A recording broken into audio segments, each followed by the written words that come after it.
Hello guys, welcome back to Fashion Feels. My name is Nabila Melisha and I am your host. Today we have a wonderful guest. She is a stylist and her name is Victoria. Hi Victoria! Hi. How are you doing? I'm amazing. How are you feeling today? I'm feeling a little nervous but good at the same time. Are you nervous? You're doing great. I don't know, this is my show. I would love to make a toast with you to a fabulous fashion feels, to great interesting feels. From your perspective, would you like to do the honors? Absolutely. Wait, to open it? Yeah. It's my favorite part. Okay, so where's the opening? See, that's the part that always gets tricky.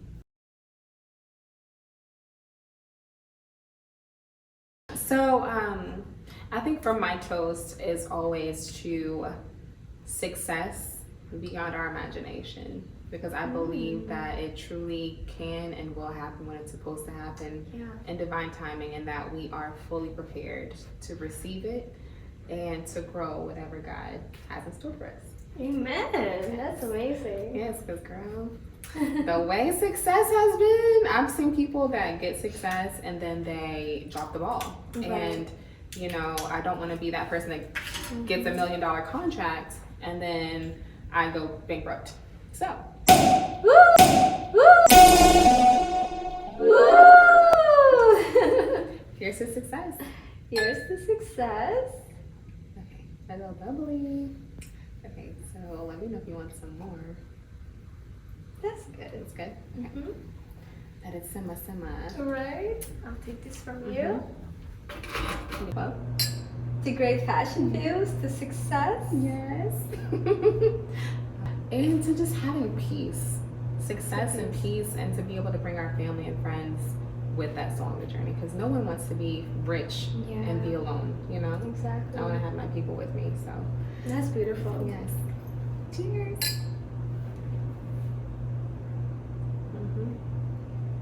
That was a long one. Yeah, it's been a long day. It's been a long day. Definitely been a long day. Yeah. So I'd like to ask you, how did you start as a stylist? As a stylist, so I was always involved in fashion from like my high school years. I could give you the backstory, but I'll keep it brief and just say, Raven from That's So Raven was my inspiration. And as well as, I don't know if you remember the show What Not to Wear. What Not to Wear? It sounds familiar, but I don't know that I know it. So it was like it was a show on TLC, and they would just like go through women's closets. Like a friend would talk about a friend, like, hey, they need to have like a full makeover because they look crazy and it's just not working for them. Like, I know who they are, and people would go through depression and go through different things, and then their wardrobe would just kind of like fall apart, and they're just kind of like wearing baggy clothes, hiding behind them. And so I saw them transform people, and then some people were just like, this is not me at all. So I feel like that has always been embedded in my mind, to kind of just like find what works for people and not to change them in the process. So I started styling officially in 2020. I had a mentor whose name is Drew. He had a mentorship program during 2020, which was like a big deal because I was looking for a mentor at the time. And he was like, you know, have your Dream 100 list. I don't know if you've ever heard of a Dream 100. Is that a list where you write down 100 things that you would like to achieve? People. So it's actually a people list. People that you want to work with, people that inspire you, people that are just doing things in the industries that you want to be a part of. That's like the idea of it. So I had my 100 people, went through Instagram, saved them all under this list. And one of them was a photographer. Her name is Nikki. And I was like, well, I could wait for him to tell me to reach out to this person, but I feel like I kind of know what to say. So I ended up reaching out to my first client. She wasn't my client at the time, but just as a potential, like, hey, like, I just would love to work with you in any capacity, be a fly on the wall, learn how you do what you do.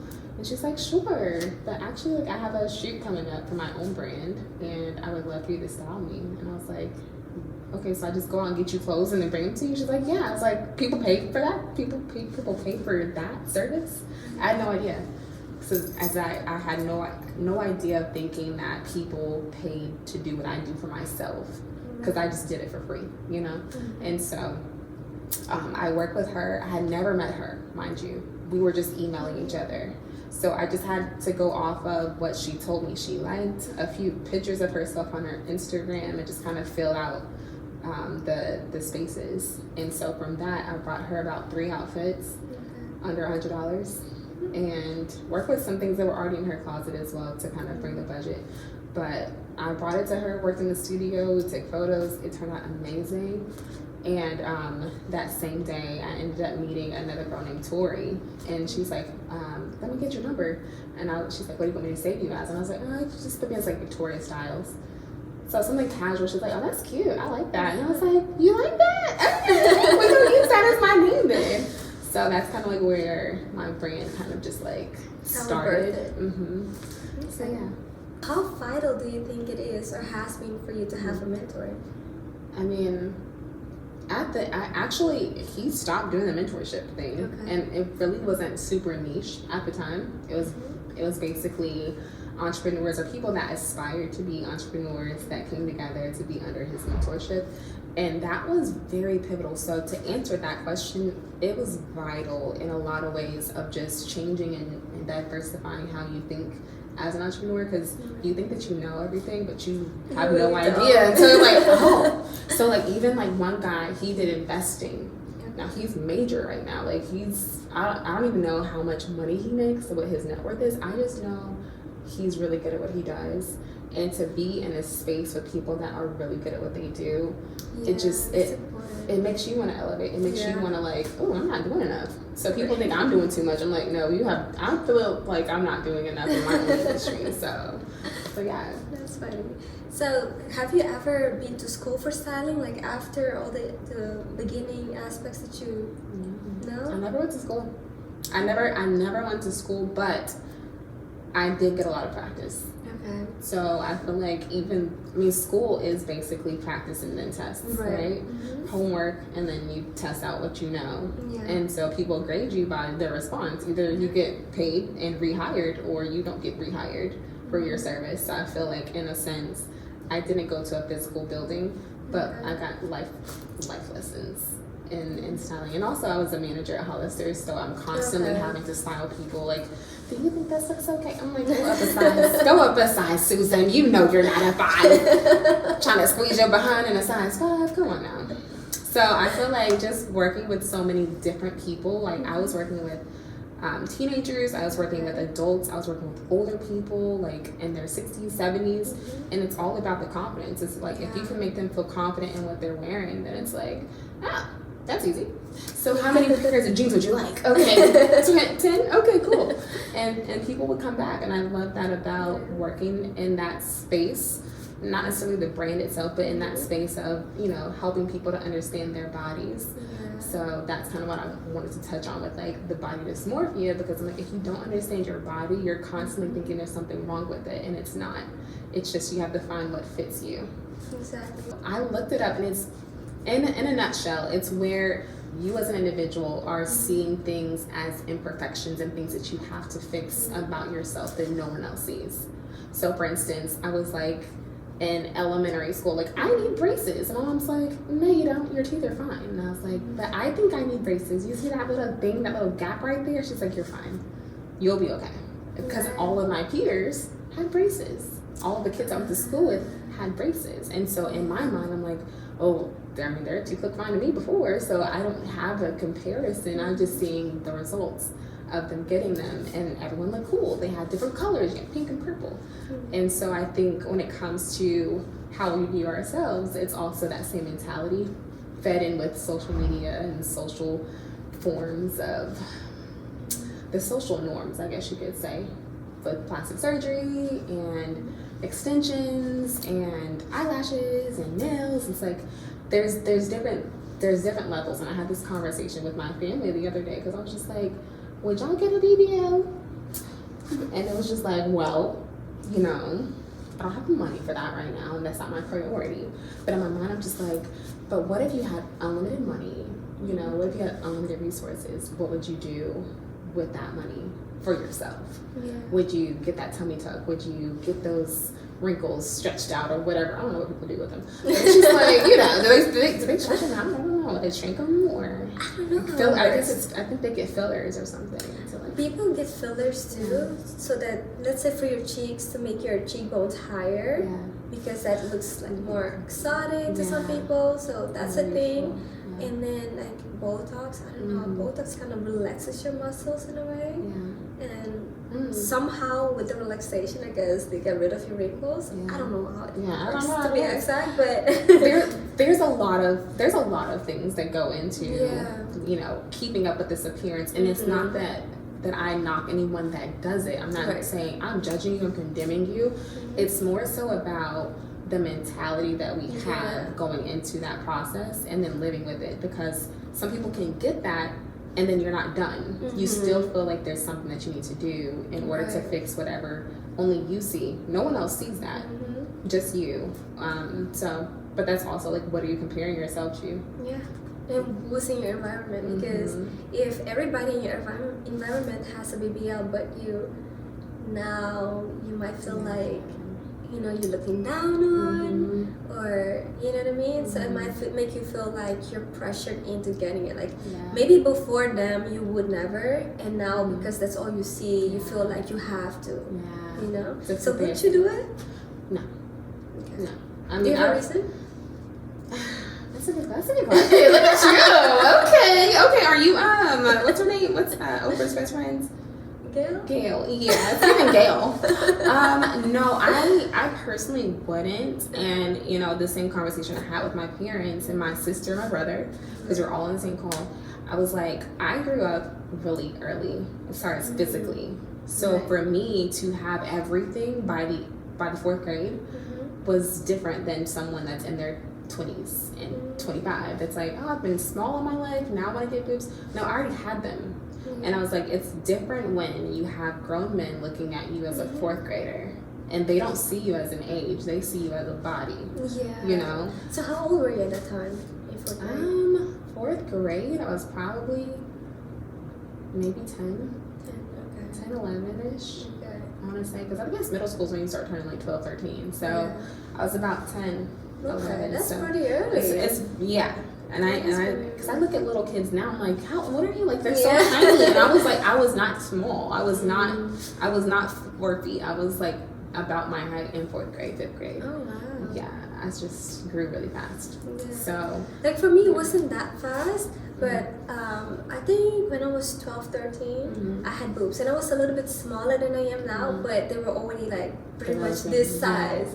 And I used to always hide behind oversized shirts because I didn't like it to be looked at like that. You know what I mean? Because it's like you get on the bus, and you know, overseas we do the bus all the time. It's very normal.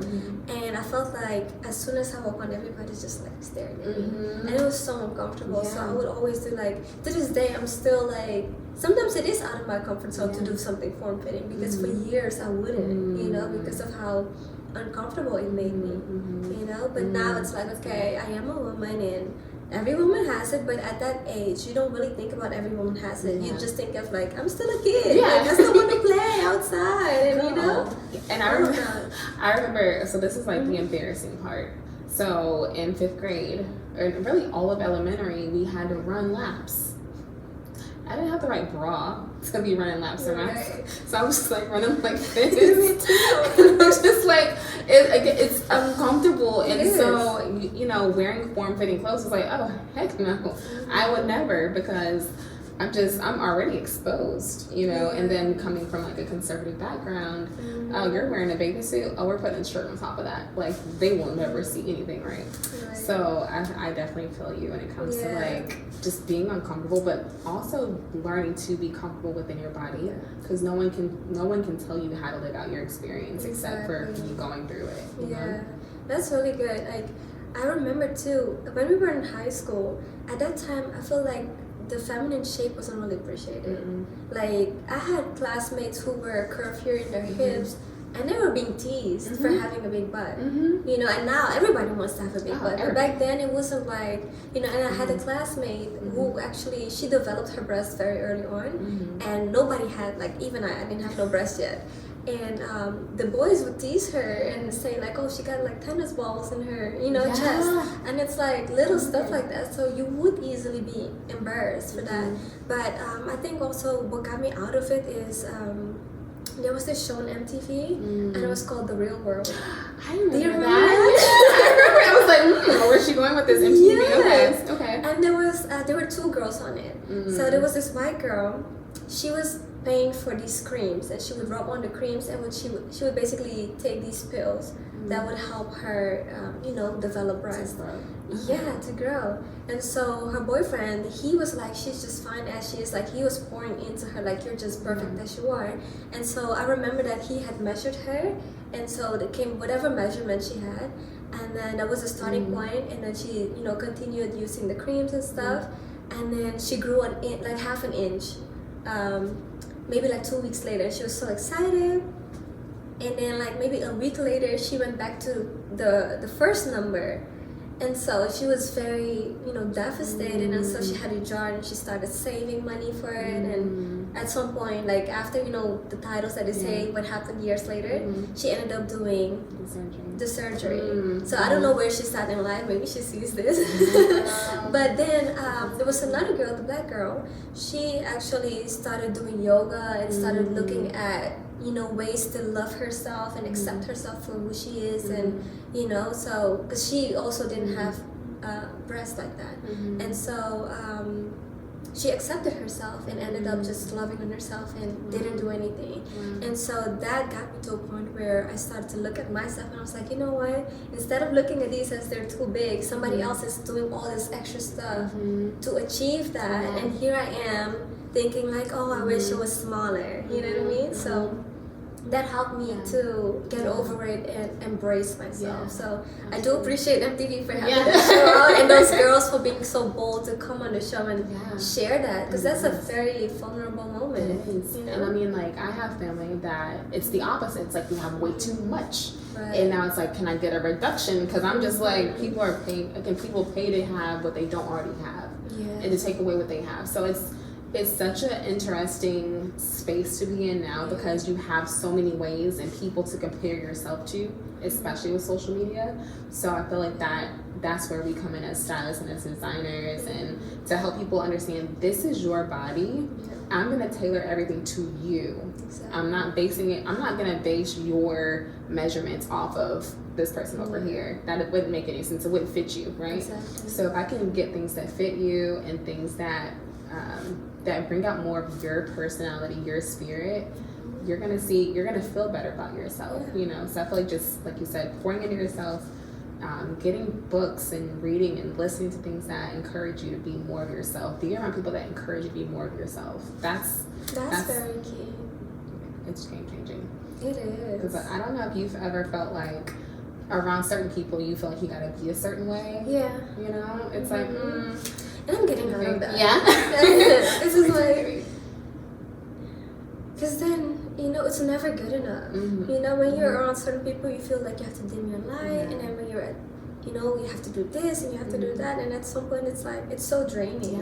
It is. So it's like, I feel like, especially, and this is no shade to any specific industry, because I feel like it lives within all industries, but specifically in the fashion industry, it's been one of the hardest, I feel like, to be yourself, but also authentically yourself. Because you have people that's like, oh yeah, I'm being myself. I'm like, are you really yourself? Because there is a way to express yourself through clothing, right? But is that your expression of how you feel, or is that because that's the aesthetic of what's going on, what's trending? You know what I'm saying? So when it comes to that space, it's still hard for me to kind of just get in there, because it's like I want to be able to go in and know that I can be in a safe space. I can bring my safe space here and not have someone kind of knock at it and knock it down, So that's really good. That's great self-awareness too. Yeah, girl, because it's Atlanta. It's still Atlanta. So I feel like a lot of people want to steal your joy because they don't have it. Yeah. And so when you're by yourself a lot, it's like, oh, I got my own joy, honey. I got my champagne. I'm relaxed. I'm chilling. Okay. And I get over here and y'all are unhappy. Y'all want to, like, I remember being at work at a work meeting. This is not this is not style or fashion related. This is just a work thing. And they're like going around talking about like what they're getting done to their face and fillers and all this stuff. I'm just like, okay. So it gets around to me like, Victoria, did you get anything done? And I was like, no, I came like this. Like I got some lip gloss from Walmart probably, and little Maybelline. This is what we usually do. So I mean, you can ask my parents like what they did, because I don't think anything genetically happened over here. But I just feel like the values that my parents instilled in me also factor in. Like, and we're 90s babies, right? So some of us are different, some of us are not the same, but there was always something about being creative and just acceptance and be yourself and you be creative, read books. Like it was always a self-exploration thing, at least in my household. So I can appreciate that. So do you have any tips for our viewers as far as how to accept yourself? Or anything that works for you that you think could help them? Yeah, I would say my biggest tip is just be okay being by yourself. I moved away from Tennessee back in 2016, and me being away from all family, all friends, really forced me to like get out of my comfort zone. And I'm not making anybody like leave their house, but I do encourage people to step outside for more than 6 months, or at least give yourself 6 months, and just know in the back of your mind, like you can always go home, right? But you get one chance to leave and explore yourself before kids, before family, before all these other things that happen in life. And I feel like that was the best decision I could have ever made, because I had no idea what was on the other side. I remember crying about it because I was like, I've never left my family, I never left my friends, but I'm proud of me for making that decision to step outside and take on that role and see where it got me, which it got me to Atlanta. So yeah, that's amazing. I can definitely agree with you on that. Definitely. I feel like me moving here from Amsterdam also helped me grow in ways I know I would have never been able to grow if I stayed at home. Because it forces you, like, even in the littlest thing as to communicating. I had to learn to communicate with people that I don't know. Because before then, you're like kind of scared of how people would react, what they would say. But as you, move away from home and you're on your own, you're forced to communicate and ask people for things. And then you very easily and quickly learn that people are not that scary. And the worst thing they could say is no, and what's gonna do? You know what I mean? And if this person says no, you have that person. And if they say no, you have another person. You know what I mean? But no matter how many no's you get, at some point you'll get a yes. And forcing yourself to have those type of interactions kind of grow and develop you into a more mature person, and also a person that has no more barriers. Because like having those limitations of fear for unnecessary reasons, it will like kind of like paralyze you in a way. You know what I mean? Like there's so many things that you could do or would have done, but was too fearful to do. And when you learn that life isn't all that scary, you know what I mean? Like you can achieve so much. Anything.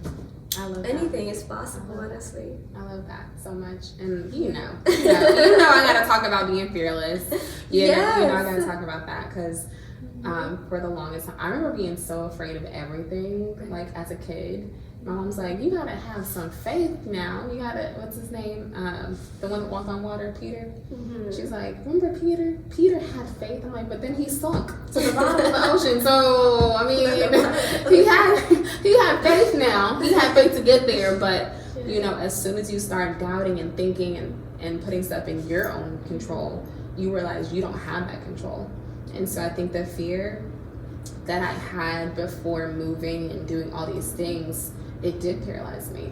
But I at some point was like, when are you gonna say enough is enough? Like when are you gonna start actually doing the things that you thought about doing and stop letting these people affect your future? Like you have some kind of control. Obviously I'm gonna trust God first, but I'm also gonna trust myself and know that all these skills and things that you learn along the way, those are what you use as your toolbox to navigate this entrepreneurship realm, which is the craziest realm, but the most fulfilling realm of all. Like being in a space where you have to clock in and clock out, and I'm like, okay, it gets a little redundant. It's a little redundant after 8 years, but I must say, like, all the things that I used to learn and be a leader, and to organize and to communicate and to teach people how to do things well. Like, I use all of the things I did as a manager of people, and I use that towards my business now. So when you see a fearless brunch, it's not because it came out of nowhere. It's because I'm using what I learned and I'm just applying it as what I actually care about, versus giving them more hours of my time, because they don't deserve that. Y'all deserve that. They don't. And I had to realize who actually deserves my time and where I want to actually spend it. So I think sometimes it's just very wisely to like rethink where you spend your time, because when I worked in retail, sometimes it felt like prison. You know, you clock in, let's say you start at 8 in the morning, store opens at 9, and like before 8 you have to like straighten up, clean up the store, get ready for your customers to come in, and then from 9 to like maybe 5 you're in the store, and you have like a short break for 30 minutes, and you can't leave, you can't do anything, you have to stay in the store. So if you're working with 2 or 3 other people, you have to be in the store if those 2 other people are in the back. And so you can't do nothing, you can't sit down, you can't even go to the restroom if these 2 other people are still in the back. So it's like you're spending so much time of your day doing that, serving. And like, okay, some people have this calling. For some people it's just easy to do this, you know.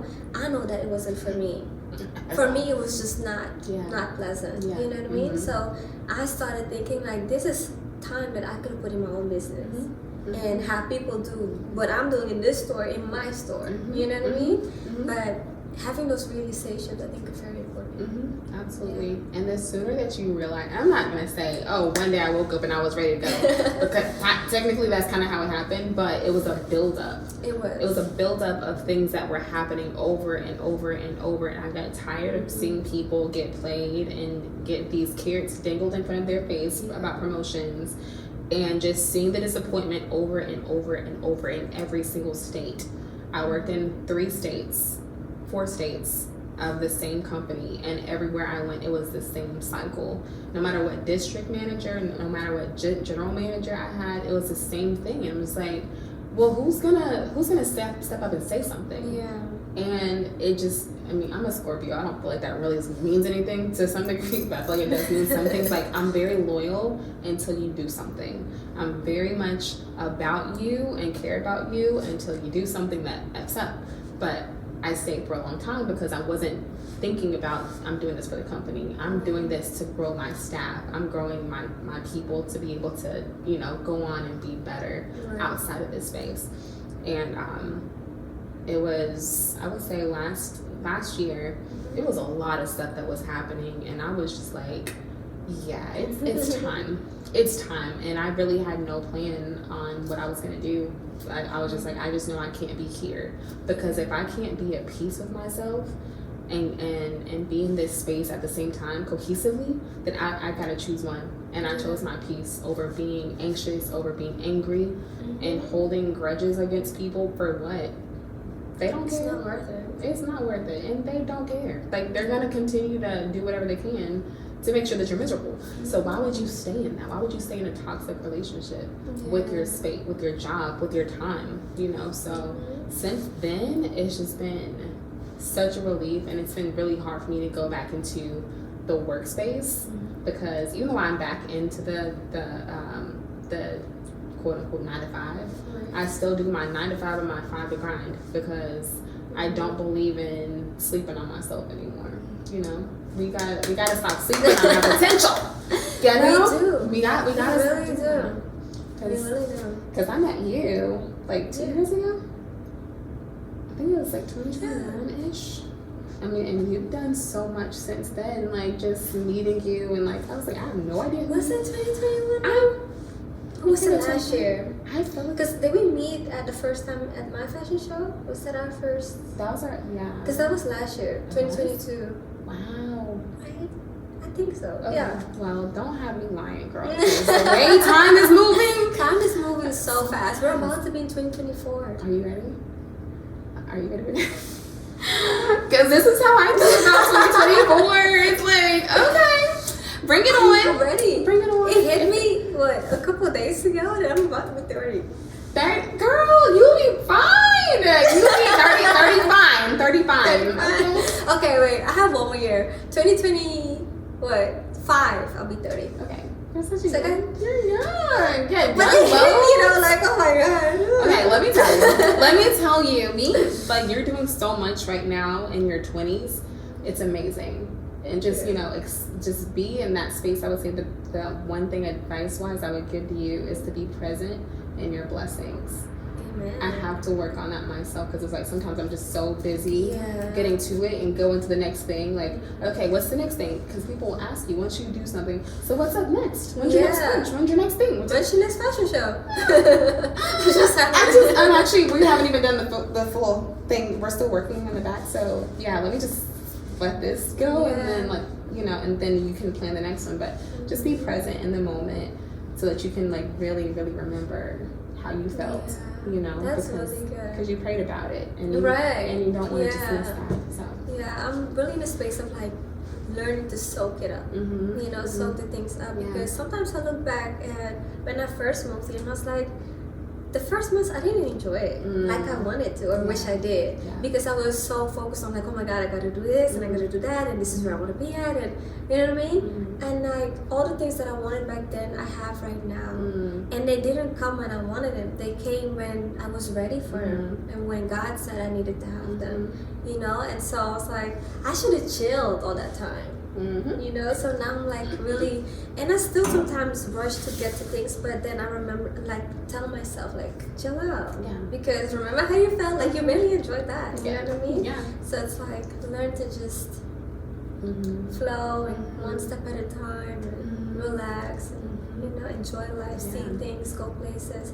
Like I love to travel. That's my I think that's my people sometimes ask me, what do you love to do like on your spare time? Say travel. Like I don't know what my hobbies are anymore outside of drawing and designing, you know what I mean? So it's like travel, That's and like I feel like it really is. I love that. Sorry, I didn't mean to cut you off. You said you were saying something about traveling. I think I love myself. Not already. It happens that fast. Okay, so next. But I was gonna say like, so what is something that you carve out time for outside of travel? That's just something that you can do within like 30 minutes that allows you to like reconnect with yourself or with God.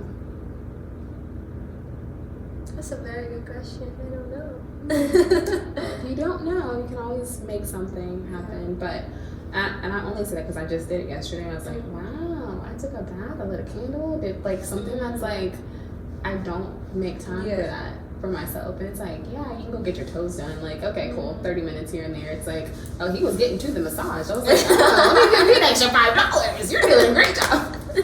But I was thinking to myself, like, okay, I'm spending money doing that. So what's something that I can do that's free? Right. That can still pour back into myself, because we're not going to keep getting these toes done every single month. Like, I let them actually, I don't want to say get a little old, but I'm gonna get my money's worth, Right, exactly. I do too. We come from the era where getting your feet and your nails done was $25. Come on, 25.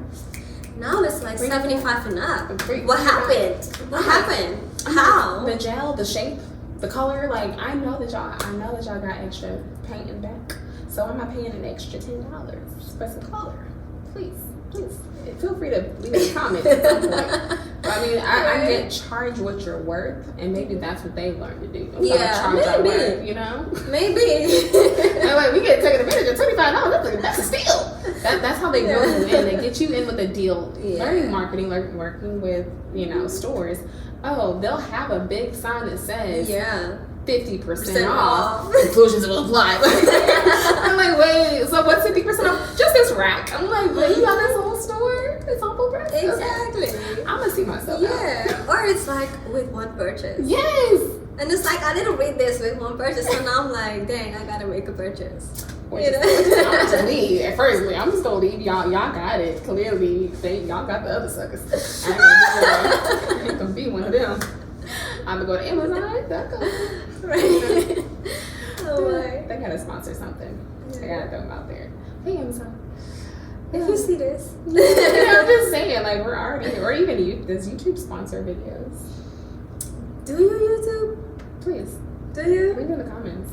Like this. Let us know. I'm curious. I'm very curious. Because Asking for myself. And I'm asking for myself. Because I've always wondered, like, you see people that do YouTube videos and things like that, but like, how do people get paid off of YouTube besides the ads? Because I'm not paying for subscriptions. I learned, yeah, subscriptions, I think. I learned recently that people could do like an exclusive, but I don't know how much you would get paid for it and how it works. Because I'm like, I'm seeing millionaires, people taking their families into retirement. I'm trying to be I'm trying to be like you know? I'm next. As a matter of fact, I'm next. I'll retire my sister and my brother-in-law, but at the same time, because my parents already retired themselves. So I'm like, what do you do? But like, how do you? I just take them on vacation. Yeah, you can take them on vacation, take them shopping, buy them a new home, a vacational home. So I'm trying to think of what because they're humble and almost humble, but not in the humble like, you know, just pass over me, Lord. Like, no, they still like gifts. But there's so much like, what makes sense for us to even have?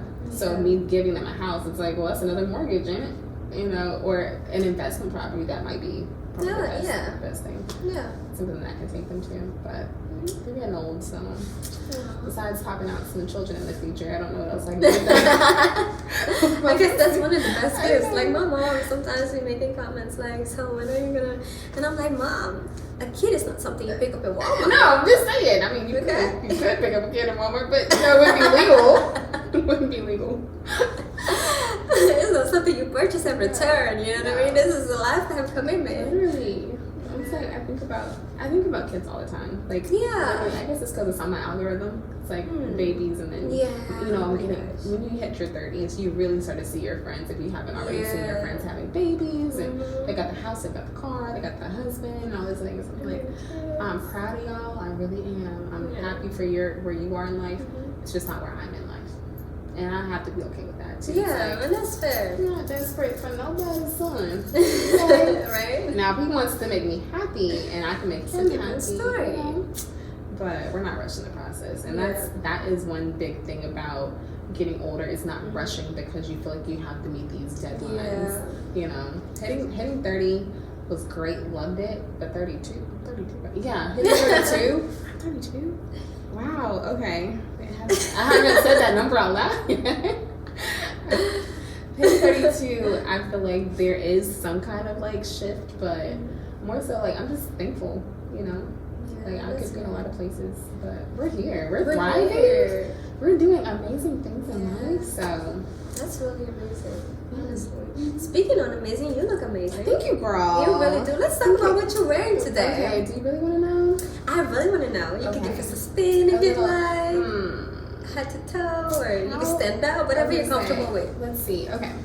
I just want to know from head to toe, what are you wearing? Okay, from head to toe, I'm wearing Ashley Kiddish hair on Instagram. Okay. She did my hair initially, but this is like 2 to 3 weeks out, so just know if you get your hair done, it can stay slayed, okay? Makeup wise, it's a DIY. I make it up as I go, but mostly Maybelline, a little bit of banana powder. Rings, class ring, sheen, and nails pressed on by myself. I've been doing like a lot of press on lately. I do press ons on my fingers. I get my toes done. It's keeping it classy, okay? But we're trying to also remain budget friendly because as again, entrepreneurship has taught me, save your coins. Why are you spending extra dollars and bills and coins on services that you can do yourself? So you know, cut corners where you can, but still keep it cute and you know, professional. So when you shake hands, it's super cute. Jacket is from Marshall's. Okay. This skirt is from Shein. Oh, so it's a skirt. Yeah, it's okay. a skirt, but it's high waisted.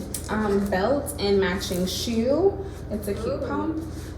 These are from Sarah Flint. So that's what I'm wearing today. Awesome. Yeah, Nice. thank you. So I think it's like, as a stylist and just as an individual, I think it's important to switch up your looks. Like everything does not have to be like one brand. It doesn't have to be all expensive brands. I feel like it's important to keep a good portfolio of, you know, classy, rich auntie, but also I like a good deal. So what's that coupon looking like? Friends and family, you know. So that's kind of like where I've been like with my style as of late, just kind of like reinventing myself. And then monochromatic always makes you look a little bit more bourgeois. So it really does. I like that. So let's talk about what we I have wearing. Ooh, it looks like a. Did you make this? I did not. Oh, I did not make this. Nice. So denim is my thing. So a lot of people, every time I wear denim, people are like, "Did you make this?" No, I did not. But this dress I got from Forever 21, and I don't shop there often. But when I do, I find a great piece. Okay, Forever 21 was actually my first job when I was 18. Wow. And I worked at the flagship store in Amsterdam, and it was crazy. I was gonna say They worked me. what? When was it? What year was this? This was 2014. Almost 10 years ago. Yeah. Wow. Actually, no, it's been because it was in April. Wow. I think I worked in April 2014. Well, this is 2023. So next year.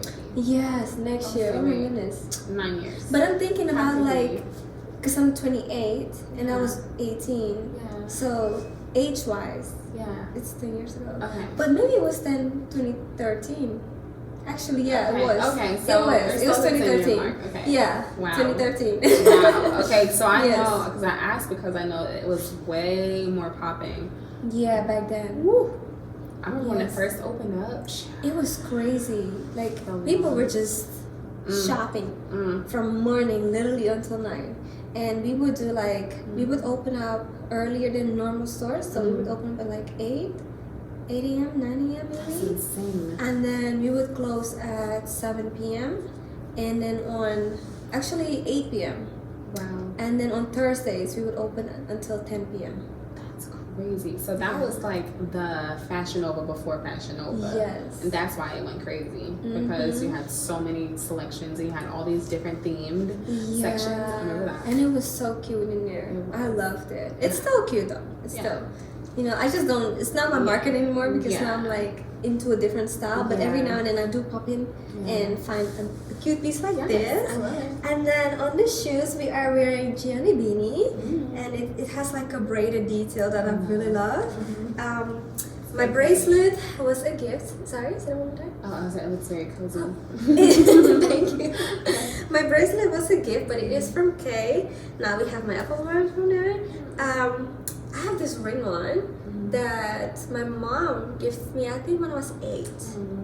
That's cute. And then these earrings are from Peace Peep Design. These are actually custom made for my collection last year. So they're part of the Summer Breeze collection, or inspired by the Summer Breeze collection that I did last year. The one that you actually assisted on. Wow, so cool, so cool. Yeah. So thank you, Peace Peep Designs. You guys follow her on Instagram. She has fabulous pieces. She also has Peace Peep Home Decor. So she does paintings and wall art and wallpapers and all kinds of stuff, but also custom jewelry. Wow. So that, and then the face bead, me, and then the hair, also me. But I love to do like an underliner. I don't feel like myself without it a lot of times. And the light blue is really my signature. Yeah, I was gonna say, very, very becoming. It's very chic. Thank you, darling. I love it. Thank you. Okay. So let me ask you this: as a stylist, how would you have styled this differently, or maybe you know, Add a little to it. I mean, honestly, I love what you did with it because it's something that you can really just wear as is, right? Thank you. But you know, I'm gonna put a belt on it every time. I knew you were gonna say that. You know what? I'm not gonna lie. I'm not so much of a belt girl. Like I like belts on other people, and I guess I was into belts when I was younger. When we did the big belts, you know, when they first came like that. I used to always have them, and I would have the widest of the widest ones, almost like a person. Things was 10 feet long. I used to love belts, but now not so much. Because I was thinking, like, I know Victoria's gonna say put a belt on this, but okay. Let me give you an example. Okay, so this belt right here, I'm gonna show you before and after. Okay. Being like having a belt can be okay. I can wear it without a belt, right? Right. Just keep it cute, keep it simple. But I felt like to tie it into the shoes, I wanted to do the belt, which matches the shoes, which is like this is a croc and bust, and so it also just kind of like cinches the waist depending on the width of your belt. And mind you, I'm gonna put it on this one because I need to breathe when I sit down. But it's kind of like, mind you, I don't know where it's at now. It was different, but now it gets a little bit more. it does. Something. It does elevate it. Well, it's like both of them are great, but it does just give that extra something, you know, that extra sparkle. But I feel like this is very much your aesthetic, so I wouldn't want to take away from that by adding accessories that aren't necessary. You know what I'm saying? Right. So I feel like this looks good because it still has your detail in the middle. With The buttons, yeah. And I love a good slit.